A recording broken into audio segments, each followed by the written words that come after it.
Está no ar. Gente que fala. Gente que fala. Tem texto e direção geral do jornalista Fausto Camunho. Gente que fala.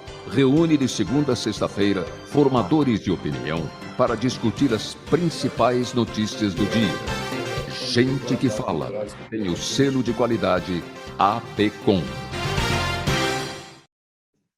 Olá, olá, boa tarde. O programa Gente que Fala está começando ao vivo pela AltV, a TV da internet e também pelas redes sociais, imagens no Instagram, do Facebook, do nosso canal no YouTube, tudo à sua disposição para você acompanhar essa nossa jornada de hoje, início de semana, até 13h. A gente quer você aí curtindo, comentando, compartilhando. Participe também, aproveite pelo WhatsApp 973350038, 973350038, para você fazer perguntas para os nossos entrevistados de hoje. 12:01, eu sou o Mauro Friesman, vamos apresentar os nossos convidados nesse início de semana. Vamos com saúde, vamos com empenho, vamos com dedicação. Dr. Cândido Vacareza, médico, ex-deputado estadual e federal, diretor da Escola Municipal de Saúde. Tudo bem, Vacareza? Bem-vindo. Muito obrigado aqui pela presença. Muito bom recebê-lo no Gente que Fala. Tudo bem? Bom dia, Mauro. Bom dia, Gilberto, Nataline. Bom dia, Mário Covas e o Pedro. Pedro está com a gente também, né, Mauro? Sim.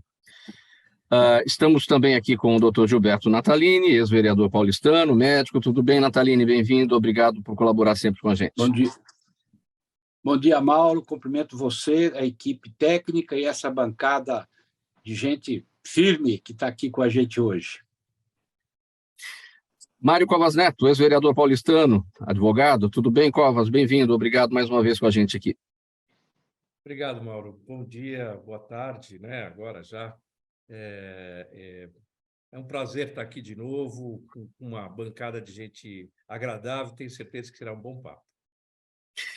E o jornalista e empresário Raul Jafé, também com a gente para essa conversa de hoje. Raul, bem-vindo, obrigado por colaborar sempre com a gente também. Tudo bem? Olá, queridos amigos, ouvintes, telespectadores do Gente que Fala, pessoal da Rádio Trianon, Universal de Santos, qualquer horário que você estiver nos assistindo, em qualquer parte do mundo, meu carinhoso abraço. 12:03, vamos ao nosso primeiro assunto de hoje, o primeiro assunto da semana no programa Gente que Fala. Todo mundo acompanhou aí no final de semana a morte do humorista, Juca Chaves, aos 84 anos de idade. Ele estava internado, né, gente? Havia 15 dias no Hospital São Rafael, em Salvador, problemas cardiorrespiratórios. Unindo humor à música, Juca Chaves se notabilizou por incomodar, sem distinção, todos os líderes políticos, a ponto de se exilar em Portugal durante a ditadura, mas ter que se mudar para a Itália após uma piada sobre o ditador Antônio Salazar. E por aqui o escritor Jorge Amado chegou a dizer que Juca Chaves tinha a voz mais livre do Brasil, pois criticava a direita e a esquerda com a mesma acidez. Raul Jafé, que representou Juca Chaves. Olha, para mim eu tenho histórias particulares com o Juca. Eu tive o prazer de conviver com o Juca jamais no final da carreira dele.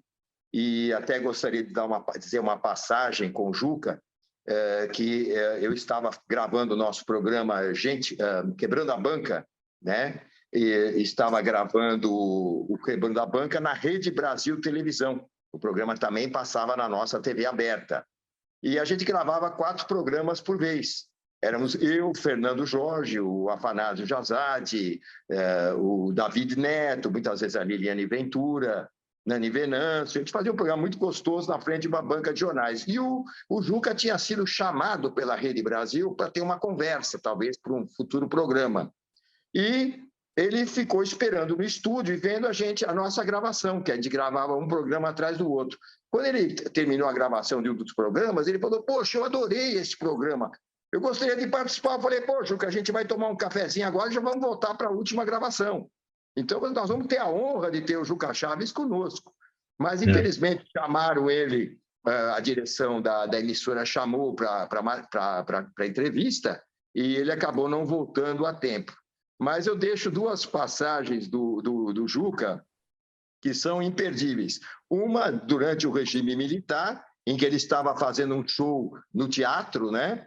e fazendo com violão à mão, fazendo aquelas músicas de sátira ao regime militar, quando, de repente, ou um censor, ou era um sargento, sei lá, enfim, da censura, levantou-se da primeira fila e falou: senhor, pare a música e me acompanhe.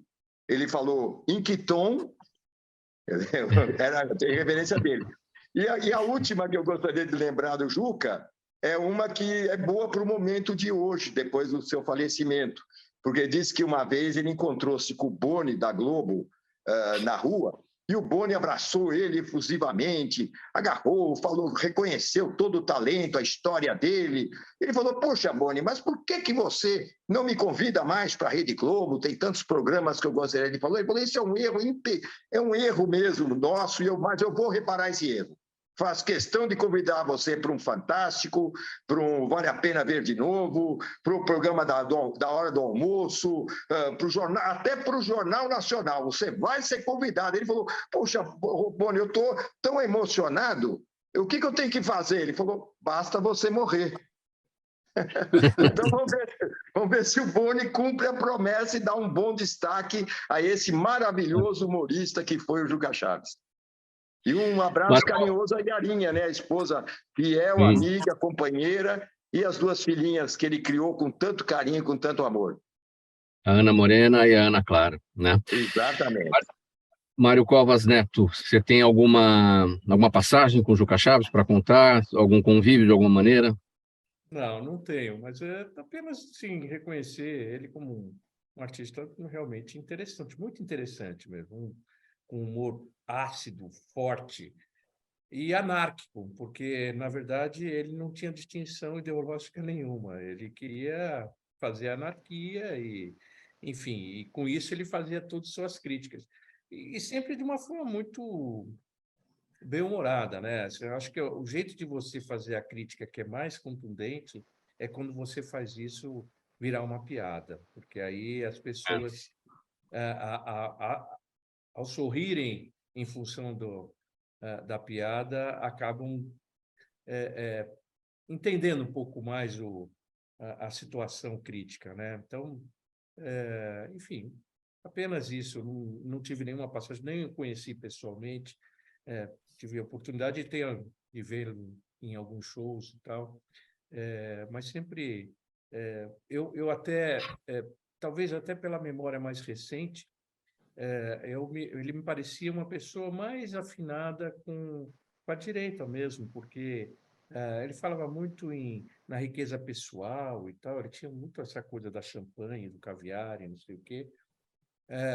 Mas quando você olha a história dele, você percebe que a crítica dele era para todos os lados, né?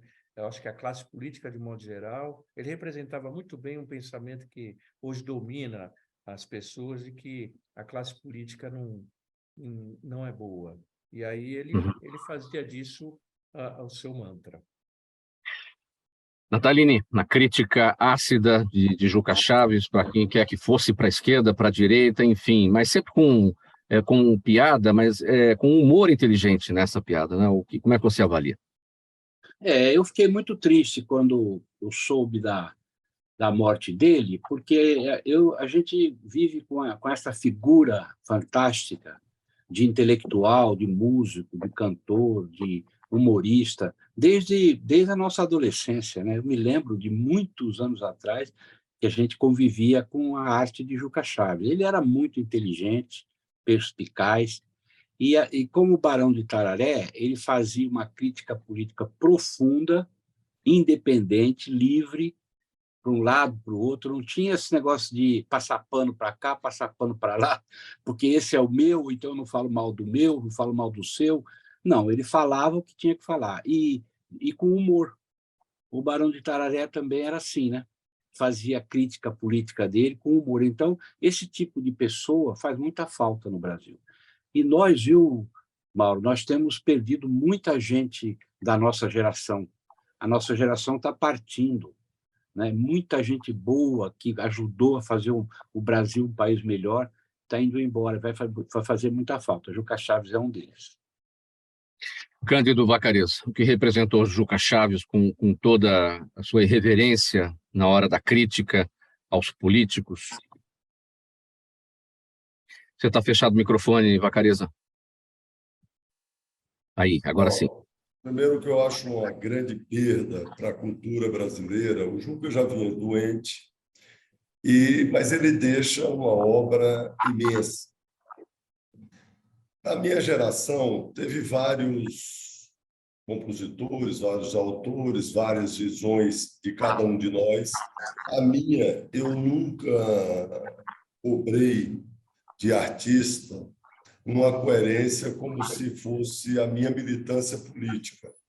Cada um tem a sua coerência. O Juca, eu acho que deu uma grande contribuição para a cultura brasileira e para o pensamento político brasileiro, porque, independente dele fazer a crítica tanto a um lado quanto ao outro, como as pessoas estão dizendo, não era bem um lado ou outro. Ele tinha uma linha ética, moral e uma linha que era bastante progressista para a humanidade, para os brasileiros, e ele fazia chegar uma mensagem de evolução cultural para toda a sociedade, de uma forma que muitas vezes a política não nos deixa chegar. Então, ele entrava nos lares fazendo algum comentário ácido sobre uma situação. Tem uma música dele, Eu Quero Ser Presidente, ou Como é Bom Ser Presidente, que ele pega uma série de aspectos importantes, ou como pega uma crítica, principalmente ao patrimonialismo, que ele fazia de forma bastante consistente. E fazia isso com o sabor da arte e o vigor da arte. Então, ele era um compositor, um poeta, um cantor e até um artista de teatro, porque ele encenava cantando. Então, é uma perda imensa para a cultura brasileira. 12h, programa Gente que Fala de segunda-feira. Estamos no ar pela AltV, a TV da internet, e também pelas redes sociais, Instagram, Facebook, o nosso canal no YouTube. A gente já passa aqui para o próximo tema. Após uma grande confusão entre deputados na Assembleia Legislativa de São Paulo, o protocolo de CPIs, feito na sexta-feira agora, seguiu a ordem da fila de assessores instalada 3 dias antes nos corredores da casa, o que privilegiou os aliados do governador Tarcísio de Freitas e do presidente da Assembleia, o deputado André do Prato. Eles protocolaram CPIs de temas como Enel, lojas americanas, moradores de rua e pirâmides financeiras, entre outras. O PT queria protocolar uma CPI sobre o tiroteio em Paraisópolis, ocorrido durante a campanha de Tarcísio, quando uma pessoa foi morta. Mário Covas Neto, essa nota é daquela série, já vimos esse filme antes, né? Toda vez, né, quando vem esse momento aí de apresentar as propostas de CPI na Assembleia Legislativa, e não é diferente na Câmara dos Vereadores, não é diferente em Brasília, enfim, fica aquela correria, quem tem a senha chega na frente, e geralmente os governistas querem chegar na frente para emplacar 5 CPIs que não sejam sensíveis ao governo, e aí a oposição quer chegar na frente para tentar emplacar CPIs que sejam sensíveis ao governo e dar essa confusão. Deu certo mais uma vez para a base governista, foram protocolados 5 propostas aí de CPIs, e pela sua experiência na Câmara Municipal, o que dá para mudar nesse formato de protocolo de CPI para que a coisa seja contemporizada e que os dois lados, né, tenham lá as suas possibilidades? Afinal de contas, a CPI é um instrumento de minoria, né? Então, deixa eu tentar contextualizar essa coisa. Quer dizer, um dos trabalhos de um parlamentar é de fiscalizar o executivo. Uma das formas dele fiscalizar é através de CPIs. Não só CPIs, tem outras formas de fazer, mas CPI é uma delas. Portanto, as CPIs elas têm muito mais um viés investigativo e, portanto, muito mais voltada à oposição que está no governo do que propriamente à situação. Sim. Também tem outras coisas que você pode ter numa CPI que não tem nada a ver com o governo, tem a ver com a atividade pública de modo geral. Às vezes, uma relação entre o Estado e um privado, não importa. Quer dizer, a CPI ela pode ser mais ampla, mas, normalmente, ela é um objeto para ser utilizado pela oposição. Ocorre que, no parlamento, você tem suas regras. Quer dizer, o regimento interno de cada casa legislativa estabelece como é que ela vai funcionar. Entre as regras está a questão de quantas CPIs vão usar, de que forma ela vai ser aceita, ela tem que se passar pelo plenário, tem que votar essa e aquela, o número máximo de CPIs, enfim. Nessa regra, estabelece um determinado dia e hora para fazer essas coisas. Eu acho que CPIs elas começam a perder um pouco a sua importância na medida em que a situação acaba escolhendo CPIs sem menor importância, né? Ou melhor, sem maior importância, né? Uma coisa que eventualmente pode ser trabalhada, inclusive, num grupo de trabalho da própria Assembleia, não precisa nem ser uma CPI para isso. Mas, e, por outro lado, a oposição também se serve para fazer algumas coisas que são midiáticas. É óbvio que uma CPI para tratar do que aconteceu na época da campanha eleitoral é você querer reviver uma coisa, trazer uma história de uma ação na campanha eleitoral, que eu acho que também não é por aí. Você tem os órgãos investigativos da própria polícia para fazer isso, etc. A Assembleia não precisava se meter nisso. Mas fica essa provocação. Quer dizer, de um lado, os governistas fazendo CPIs que não importam, e a oposição tentando fazer CPIs que, na verdade, é muito mais uma CPI política do que propriamente investigativa. Essa é a minha visão. Como é que faz para mudar isso? Olha, eu acho que, primeiro, é preciso que a gente tenha independência dos poderes mesmo. O Legislativo é hoje absolutamente dependente do Executivo. Há um conluio entre os dois. E essa coisa da governança, né? Eu preciso ser o governante e preciso ter maioria na Casa Legislativa. Essa troca de posições acaba fazendo com que o parlamento vire muito dependente do Executivo, aqueles que são os governistas. E aí fazem de tudo para agradar o governo. Quando, na verdade, eles esquecem que a sua função é de legislador e de fiscalizador. Ele não é executivo.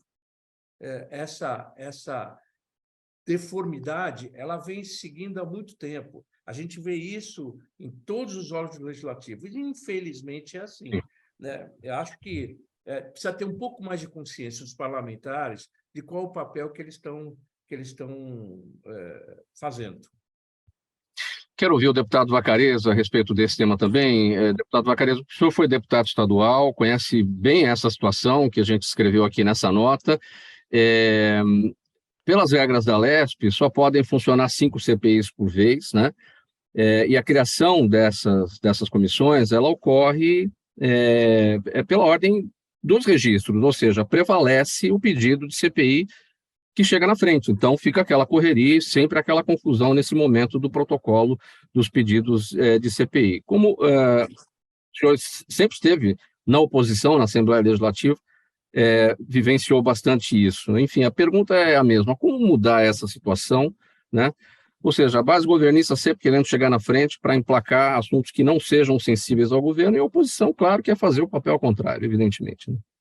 Ô, Mauro, primeiro, parabéns pelo tema, e você é uma pessoa experiente, já acompanhou várias situações. Eu tenho uma concordância geral com o que o Mário Covas falou e queria adendar o seguinte: eu fui líder da oposição na Assembleia Legislativa e, quando fui deputado federal, fui líder da situação. Fui tanto líder do PT, que era o meu partido à época, quanto fui líder do governo, tanto do Lula, e depois um ano, até as divergências comigo aumentarem, do governo da Dilma, 1 ano e 3 meses, ela escolheu um outro líder. Quando eu era líder da situação, houve uma discussão no PT e um deputado, que eu não vou dizer o nome, chegou para mim e disse: então, vamos complementar as CPIs da Câmara com temas que não incomodem o governo. Eu discordei, a maioria também discordou. A CPI é um método de investigação, principalmente da oposição. ou para cumprir uma questão específica diante de uma denúncia, de suspeito, de um grupo de deputados que podem ser, inclusive, deputados da base do governo.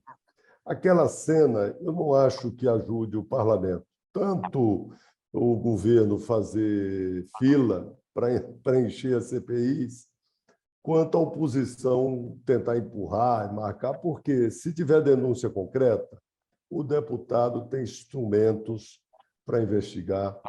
Os órgãos de investigação, o Ministério Público, a Polícia Federal e outros órgãos de investigação têm instrumentos para investigar.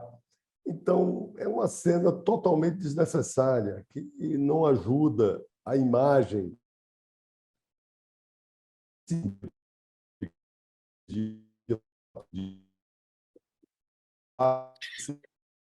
Deputado Vacarezza, a gente está com algum problema na sua conexão, a sua imagem travou, o seu áudio não está chegando mais. Não sei se o senhor nos ouve. Vou pedir gentileza para que o senhor saia da conexão e retome. Infelizmente, não temos a conexão adequada aqui do deputado Vacarezza.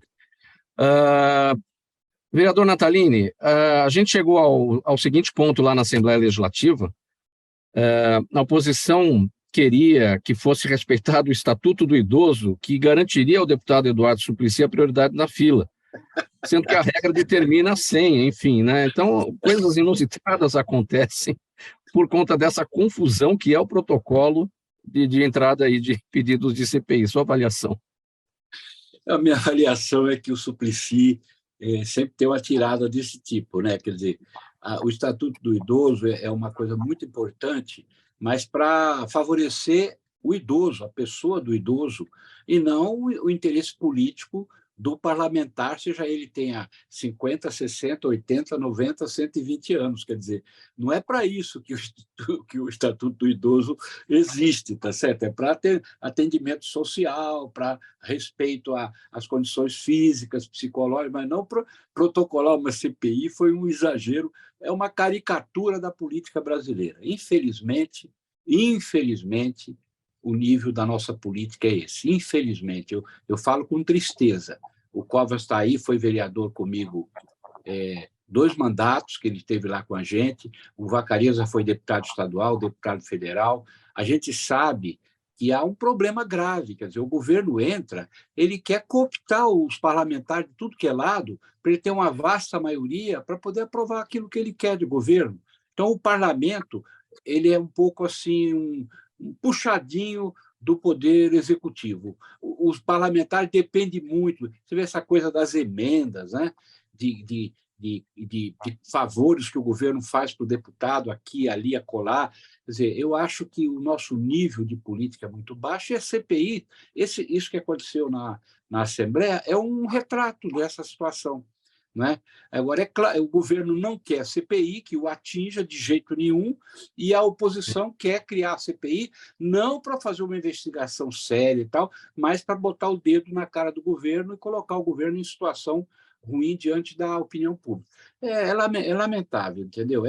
Foi até gozado, né? A gente até ri, mas no fundo é muito desagradável. E essa coisa da fila, ela é tradicional. Na Câmara, quantas vezes, né?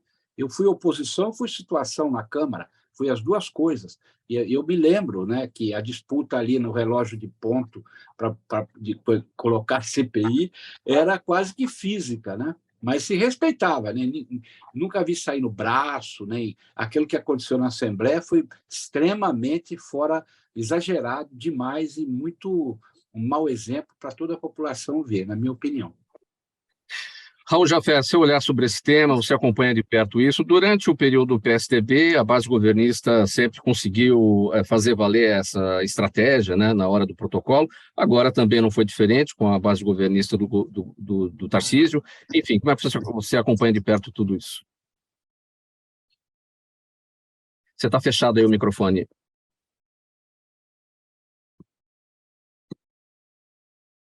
Continua fechado, Jafé. Embaixo do lado esquerdo, bem embaixo do lado esquerdo, tem o ícone do microfone. Infelizmente, você não está conseguindo acesso aí. E por enquanto. Alô? Nada Agora ainda? Agora foi, Raul. Né? Isso. Então, não, o que eu queria dizer era justamente o seguinte: eu me rendo à opinião do Mário Covas, do Natalini e do Vacarezza, porque eles estiveram lá, né? Eles conhecem os trâmites, seja da Câmara, da Assembleia, do Congresso, eles conhecem melhor e acompanham essas histórias. O que eu acho lamentável é o seguinte, que nós temos uma nova legislatura, né? Então, tem muita gente nova que está entrando e parece que todo mundo quer aparecer, né? Quer entrar, fazer o seu baderna, para quê? Será que é possível que deputados, pessoas escolhidas pelo povo, não tenham esse critério de calma, de quando precisa fazer esse atropelo, um passar por cima do outro? Isso é um absurdo. E segundo, pelo que foram citadas aí, algumas CPIs são absolutamente inúteis. Nós temos coisas importantíssimas na cidade e no Estado para se criar CPI. Principalmente a questão da segurança pública, que houve tanto debate esses dias com os últimos acontecimentos no Brasil todo, né? Como também CPIs a respeito da educação, CPIs a respeito da saúde, que o Natalini conhece tão bem e sabe das deficiências que tem no Estado, do que você ficar pegando coisinha aí, CPI fraquinha, para quê? Só para chamar atenção, para dizer que, olha, eu sou relator, eu fui relator de tal CPI, eu fui o... Sabe, eu acho que é muito estrelismo, principalmente para quem está começando agora, está no primeiro mandato. É realmente triste, é um retrato desagradável dos políticos, apesar de tudo que se fala a respeito. Olha, pessoal, 12h27, a gente perdeu aqui a conexão mesmo com o deputado Cândido Vacarezza. Vamos aguardar aqui para ver se ele consegue retornar. Então, estrategicamente, vamos chamar um intervalo, a gente toma um golinho de água cada um aqui e, na sequência, se o Vacarezza voltar, a gente retoma esse tema, senão a gente vai seguindo aqui com o roteiro aqui proposto. Intervalo, mensagem do nosso apoiador, a gente volta já.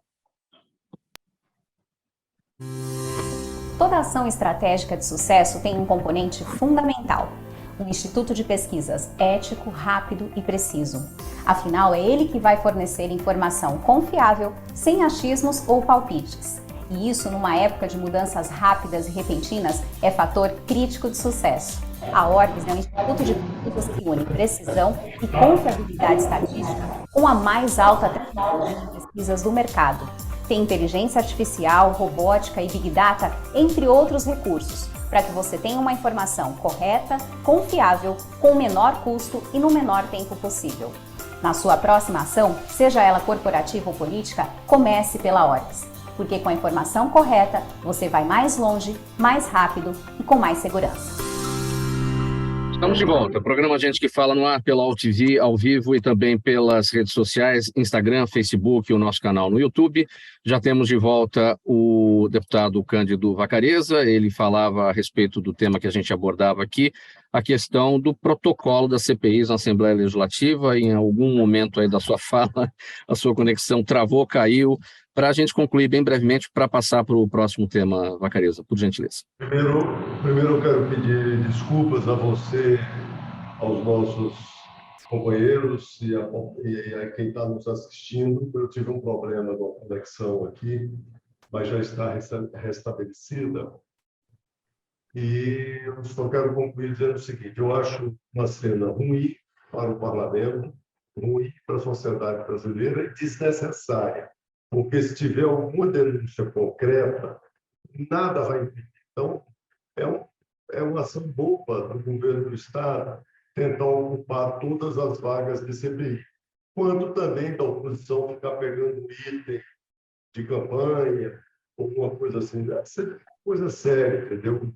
Você tem, quem é parlamentar, deve zelar pela seriedade das disputas parlamentares. 12h30, a gente vai seguir aqui para o próximo tema agora, e o tema para sua avaliação mesmo, Vacarezza, olha, a medida provisória e seu trâmite de votação sempre foram motivos de tensão. Um país tão grande, cheio de disparidades sociais e regionais como o nosso, exige, em casos de relevância e urgência, que o presidente possa adotar medidas provisórias a serem posteriormente avaliadas pelo parlamento. O problema, segundo o artigo publicado essa semana, pelo Cândido Vacarezza, que está aqui com a gente, artigo publicado no Brasil 247, é que as medidas provisórias viraram rotina para aprovação de leis comuns e passaram a servir de barriga de aluguel para os famosos jabutis. A gente tem que contextualizar aqui, não é, Vacarezza? Porque, até para entender o que é a medida provisória, que, enfim, é uma coisa que o Executivo lança a mão, tem 4 meses para votação, passa por uma comissão mista, ou deveria passar por uma comissão mista antes de ir para o plenário, a questão da paridade da comissão mista entre Câmara dos Deputados e Senado Federal, tem um monte de coisa aí para a gente colocar na mesa, né? Olha, primeiro que muitas pessoas falam mal ou acham que não deve ter medida provisória. Eu não partilho dessa visão, porque nós somos um país que, do ponto de vista jurídico, adotamos o sistema, o modelo romano, de direito positivo, e tem muita coisa que tem que estar na lei para ser decidida. E um país imenso, com imensas disparidades, ele precisa de ação urgente do presidente da República diante de uma urgência ou uma emergência. Só para dar um exemplo, que tem muita medida provisória de crédito, se o orçamento prevê que você vai ter uma arrecadação em determinado lugar de 1 bilhão, por exemplo, você tem uma arrecadação de 1,5 bilhão, você tem que fazer uma medida provisória para dizer como vai gastar esse meio bilhão. Que se fosse esperar o trâmite de um projeto de lei ou mesmo de um projeto de iniciativa do governo federal com prioridade de saída do governo federal, demoraria 6 meses, 1 ano ou 2. Então, é necessário, professor. A segunda coisa é que existe um erro. Como ela tem um trâmite rápido, ela começa a funcionar assim que ela é editada, muitos deputados aproveitam para colocar nessa emenda provisória temas que não faz parte do escopo da medida provisória, que é isso que se chama de jabutis, ou o próprio governo coloca temas que interessa ele resolver para as medidas provisórias. As medidas provisórias sempre foram uma tensão entre governo, oposição, parlamento, parlamentares e mesmo judiciário. Nesse momento, o meu artigo, eu trato de uma série de questões, porque uma forma que o Senado para resolver o problema era uma medida provisória começa pela Câmara, outra medida provisória começa pelo Senado. Desde a primeira Constituição do Brasil, que é de 1824, todas as matérias extraparlamentares começam pela Câmara. Então, não é uma cláusula pétrea da Constituinte de 88, mas é uma questão filosófica importante. A medida provisória é um projeto do governo federal. Então, tem que começar a tramitar pela Câmara. Se você vai resolver o problema, não é fazendo puxadinho na Constituição. Pode resolver o problema, que é real, que acontece, que a Câmara gasta quase todo o tempo para discutir, chega para o Senado em cima da hora. Então, você tem PECs em discussão que estabelece esse problema. E tem um outro problema, eu estou falando rápido, se você não estiver entendendo, pode me interromper, tá, Mauro? Vai dar tempo para os outros debaterem.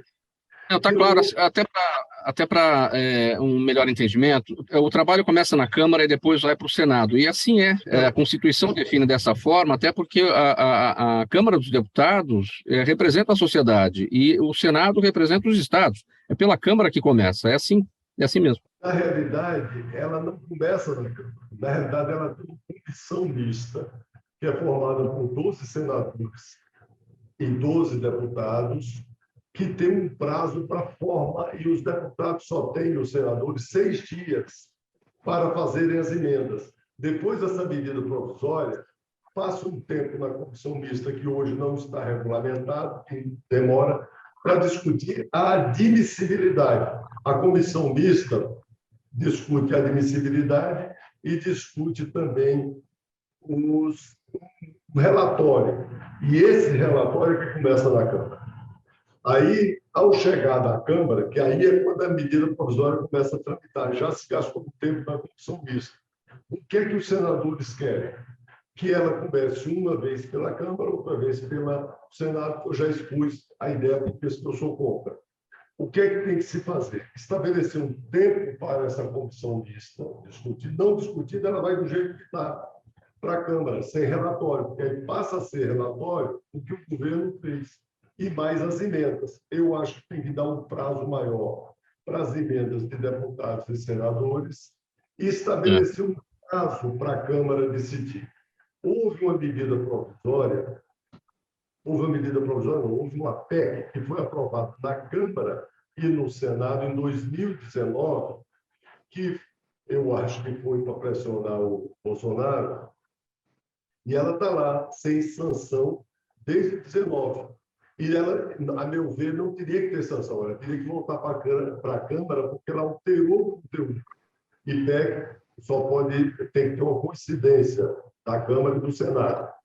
Que ela diz o seguinte: dá um prazo de 40 dias para discussão na Câmara. Caso a Câmara não discuta, a medida provisória cai. Não é possível você ter só 40 dias para uma medida provisória ter validade, entendeu?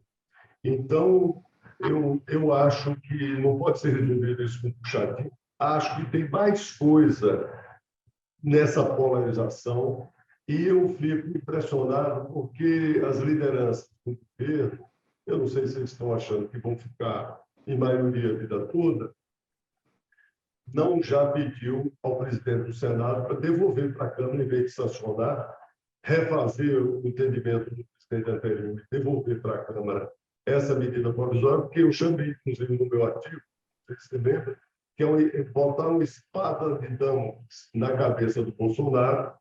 A espada continua lá, só trocou a cabeça, que é uma forma de fazer uma pressão que eu acho que não é adequada para o presidente da República, que seja o Bolsonaro, que seja o Fernando Henrique, o Michel, para quem for, não pode ter esse tipo de discussão.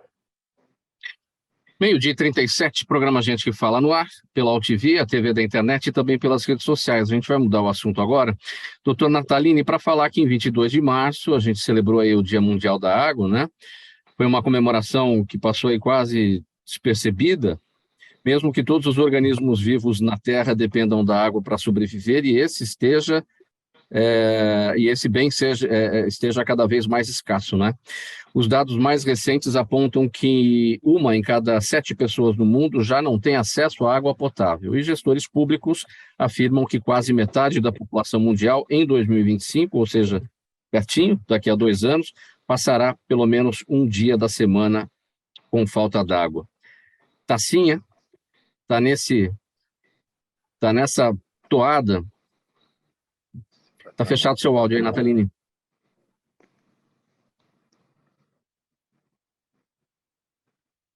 Continua fechado, Natalini.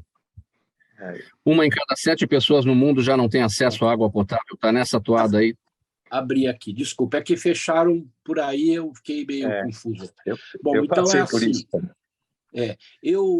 Eu, da minha parte, nós fizemos um encontro no sábado, na Semana da Água, sábado agora, e que a gente transmitiu pelo Facebook, e trouxemos um professor de educação ambiental que trabalhou 40 anos na Sabesp, e ele fez uma palestra de mais de 2 horas sobre a situação da água na Grande São Paulo, no Brasil e no mundo. Foi uma coisa assim, foi uma aula de conhecimento muito vasto sobre a problemática da água. Está assim mesmo, como você disse. Agora, ela passou despercebida aqui, né, no Brasil. Nós estamos com tantos problemas, mas tantos problemas pela frente, que eu acho que não se atinou para essa questão. Mas a ONU fez reuniões muito específicas e muito profundas e soltou lá um documento colocando toda essa questão da problemática da água.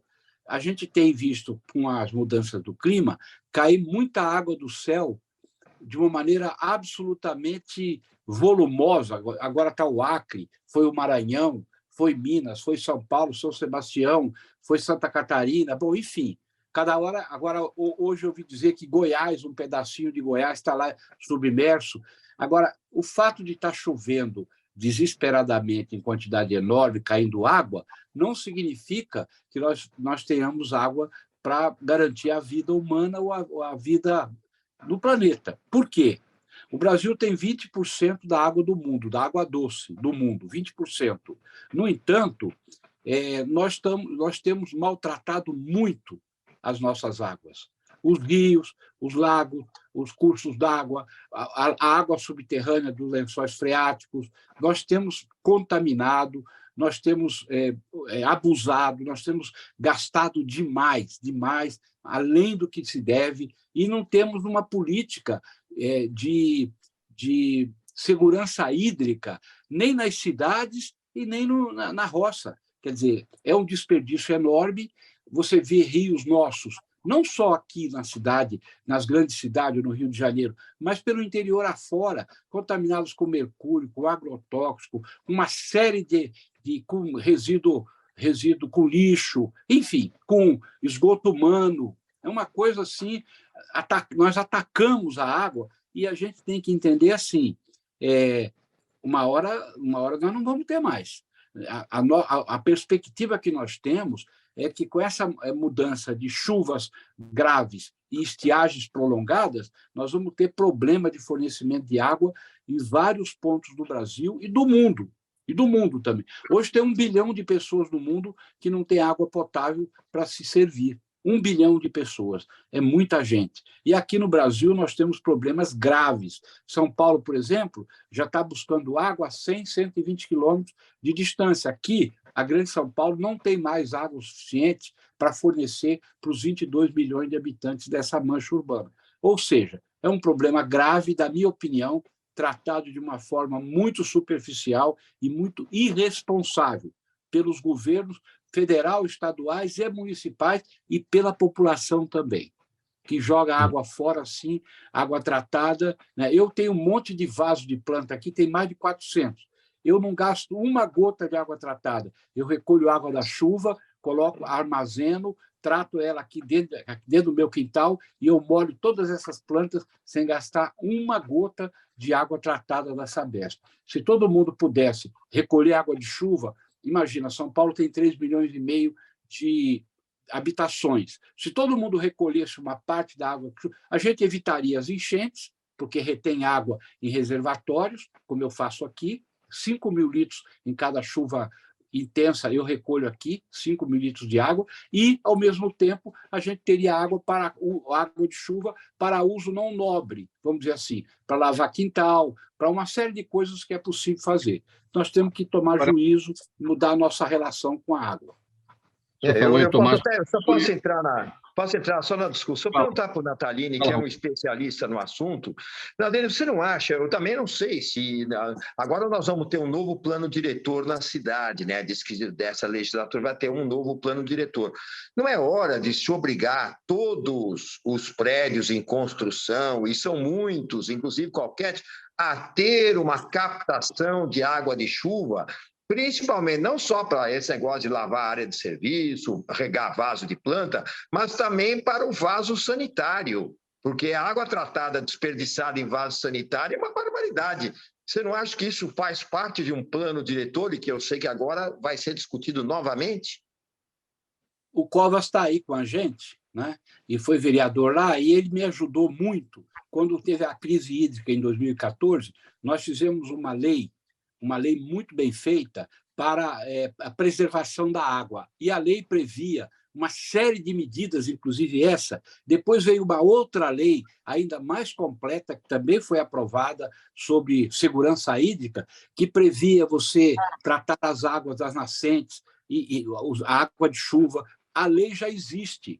O que acontece é que o poder público não faz cumprir a lei não é cumprida. Então, essa lei que você está falando, ela já existe já há vários anos, nós fizemos, o Covas me ajudou, e teve uma votação unânime na Câmara. Foi para o prefeito sancionou, mas não moveu uma palha para implantar a lei. Então, nós estamos na mesma situação. Covas, o problema...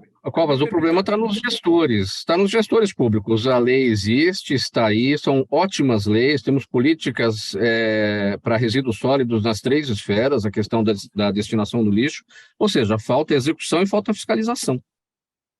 Mas eu queria abordar sobre uma outra ótica o problema. O problema, me parece, que não é um problema resumido para a cidade de São Paulo, obviamente. A Thaline está falando do problema mundial e colocando o Brasil nesse cenário. E eu gostaria de falar um pouquinho sobre isso. Eu vejo assim, existe uma série de pessoas preocupadas com o meio ambiente, muita gente preocupada com o meio ambiente, mas isso não sensibilizou a ponto dos governantes, de modo geral, a tomarem isso como uma prioridade. Tá lá, é importante, tal, mas não é prioridade. Talvez fosse o caso da gente mudar um pouquinho a ótica da coisa para dizer o seguinte: pela natureza que o Brasil tem, pelas dimensões continentais e tudo, e pela possibilidade de escassez de comida e água no mundo, acho que o Brasil está vocacionado para ser o fornecedor disso para o mundo. Ou seja, do ponto de vista econômico, é importante para o país preservar suas águas, preservar as suas áreas plantáveis, e para que isso possa ser combustível para você ter uma relação internacional e global. Eu acho que existem algumas medidas que se tem de competição na área tecnológica ou em outra área, tal, enfim, que você não vai nunca alcançar aquilo que os outros países já conseguiram. Acho que a gente tem que procurar qual é o nosso nicho. Nosso nicho, a meu ver, mundialmente, é a barriga, e a gente tinha que trabalhar um pouco nisso. Nessa hora, se pensar dessa maneira, que do ponto de vista econômico é bom, você vai trabalhar o meio ambiente de uma forma mais adequada.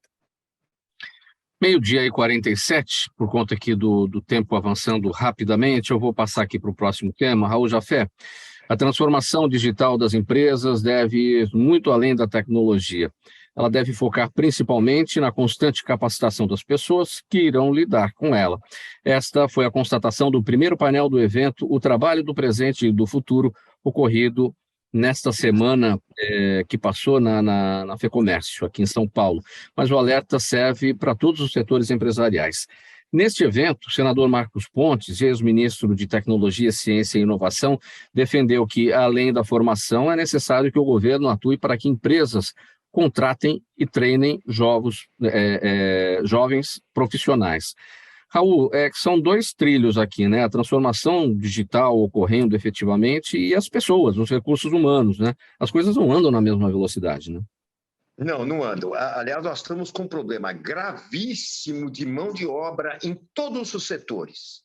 Para que você tenha uma ideia, eu outro dia tive um problema com o módulo do meu carro. É uma peça complicada, né, do sistema dos carros mais modernos. E eu me indicaram uma pessoa para que pudesse resolver esse meu problema. Essa pessoa falou: olha, eu posso te atender, mas só a partir do final de abril. Eu falei: mas como? O senhor está com tanto serviço assim? Ele falou: não, o problema é que eu não tenho mão de obra, eu trabalho sozinho, eu não consigo encontrar ajudantes. E eu, que trabalho também no ramo de construção civil, a crítica é a mesma. Aquele que faz calhas, né, o calheiro, reclama que está atrasado porque só trabalha ele e o irmão. O serralheiro reclama que só trabalha ele sozinho. A oficina só tem uma pessoa. O pedreiro diz que não consegue um bom ajudante. Então, nós estamos com um problema de mão de obra assim, crítico, desde os setores mais simples, né, que poderiam haver treinamentos. Eu, por exemplo, fui conselheiro do SESI e do SENAI, e a gente acompanhava isso. O que eu acho é o seguinte: falta a orientação que poderia até ser dada nas escolas para que as pessoas, os jovens, começassem desde cedo a se especializarem em profissões que estão faltando no Brasil.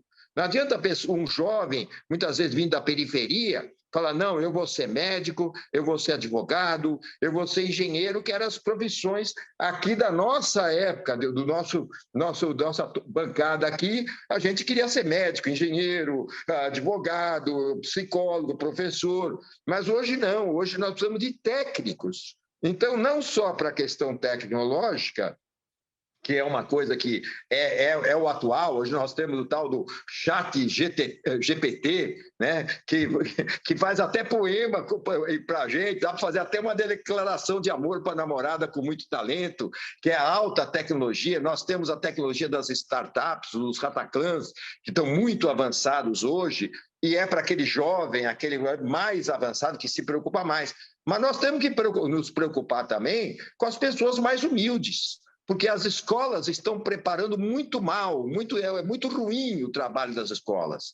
E nós temos que nos preocupar em melhorar, porque em breve muita gente não vai conseguir, já está acontecendo isso, as empresas têm vagas, mas elas não são preenchidas. Eu vou dar um exemplo pessoal. Todo mundo sabe, eu fico metade do meu tempo aqui e metade do meu tempo em Itatiba. Itatiba tem muitas indústrias de plásticos. E, recentemente, nós conversando com o prefeito, nosso prefeito ali é muito atencioso com relação a essas partes, ele estava se queixando que nós não tínhamos, havia mais de 300 vagas de emprego não preenchidas para técnicos em polímeros, operadores de máquinas de polímeros, são plásticos, ligados às indústrias de plástico. Pois bem, nós fizemos um trabalho de meio campo com o Senai de São Paulo, e conseguimos estabelecer cursos que o Senai está dando para esse pessoal ter formação de polímeros. Já fizemos isso em outros tempos com funileiros, treinamento para funileiros, que é outra coisa que às vezes falta no interior. Então, isso está faltando. Os governos do Estado, os governos municipais, eles têm que entender que não adianta só falar, nós vamos dar emprego, nós temos que gerar emprego. Que adianta você gerar um emprego que ninguém preenche a vaga? Esse é o grande X da questão. Sair do discurso para a prática, de fato. Agora, existem duas situações, não é, Raul Jafé? Vagas sobrando e com dificuldade de preenchimento por conta da falta de capacitação de pessoas para que isso ocorra, e gente até bem formada, que por N razões estão indo embora do país e vão levar esse conhecimento para fora. É a fuga de cérebros, a chamada fuga de cérebros. É um outro desafio a ser enfrentado também. Isso é verdade. Mas muitas pessoas também que estão indo para outros países, eles também estão indo por questões sociais. Nós vivemos uma época muito problemática, perigosa no Brasil. Muita gente não se sente segura aqui, né? Muita gente se sente assustada com a violência que nós temos hoje no país, que vem vindo de vários anos para cá. Então, muita gente que consegue hoje a oportunidade de educar os seus filhos fora do Brasil, ele procura. Ele tem condições, né? Porque, afinal de contas, a profissão dele é uma profissão globalizada. Ele vai encontrar emprego em qualquer parte do mundo com a capacitação dele. Eles preferem sair. Na minha família, eu tenho gente que realmente saiu, foi trabalhar fora, porque se sente mais seguro, quer ver os filhos estudarem com mais tranquilidade, chegarem da escola, jogar a bicicleta na frente da casa, almoçar, depois pegar a bicicleta e passear. Tem muitos fatores que mexem com isso, né? Pessoal, faltando 7 minutos para 13h, já temos perguntas da audiência que chegaram por aqui, então vamos a elas. Eu vou pedir brevidade a todos para que a gente consiga responder a todas essas questões. Vacareza, Beatriz Ronquete está no Facebook. Como você é diretor da Escola Municipal de Saúde, ela pergunta quais são as funções da Escola Municipal de Saúde. A Escola Municipal de Saúde, ela faz o treinamento de técnicos para a saúde, a educação continuada, tem uma biblioteca. Eu assumi agora, uma semana. Nós vamos fazer uma série de mudanças. Eu pretendo ampliar muito essa biblioteca com assinatura digital, depois a gente pode explicar para perder tempo, e fortalecer a educação continuada em todos os equipamentos do independente se é atendido por OS ou se é atendido por funcionário de carreira. A outra questão são os convênios com as faculdades de saúde que utilizam os equipamentos do SUS com um cenário de prática para a formação dos seus estudantes, tanto para o ensino médio como o ensino profissional da saúde, psicólogos, fonoaudiólogos e outros, para o ensino da residência, tanto da residência médica quanto da residência profissional. Mário Covas Neto, a Daniela Neves está no YouTube e pergunta para você: nosso modelo de eleições do Legislativo não acaba privilegiando os mais radicais, que garantem seus 1% de fãs, em detrimento dos políticos mais moderados? Eu acredito que sim, nesse modelo, mas nesse momento da vida política nacional. Acho que, realmente, as pessoas que vendem facilidades na solução dos problemas de uma forma sem compromisso, se essa solução implica de você ter orçamento para cumprir com ela, como é que você vai realizar isso. É muito fácil dizer que está tudo para resolver, basta ter vontade política. Isso é uma farsa, porque, na verdade, você tem uma série de legislações, uma série de práticas que têm que ser cumpridas para você fazer. E acho que a necessidade da população ela é tão intensa que ela fica procurando sempre quem é o salvador da pátria, aquele que vai chegar e vai dizer é assim que as coisas vão acontecer, porque eu sei fazer. E aí a pessoa entra nesse discurso até se decepcionar, e aí quando se decepciona, fica de oposição àquela pessoa e vai procurar o oposto. A cidade de São Paulo é pródiga nisso. Se você for ver, você sai de um prefeito como Jânio, vai para Erundina, da Erundina vai para Maluf, de Marta vai para Serra, sabe? De Kassab vai para Haddad, vai sempre procurando uma solução que seja mais interessante para ver os seus grandes anseios solucionados.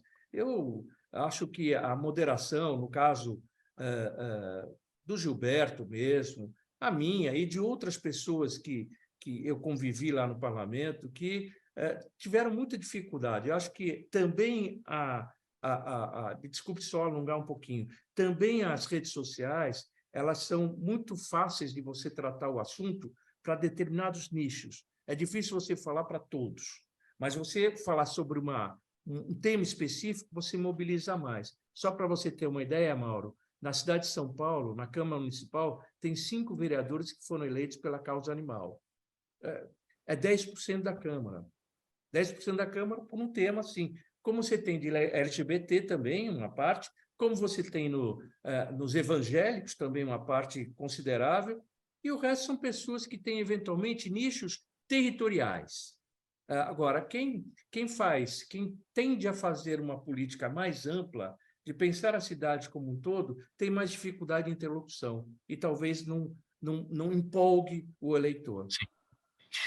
Gilberto Natalini, Maria Rita Silveira, aqui pela UTV.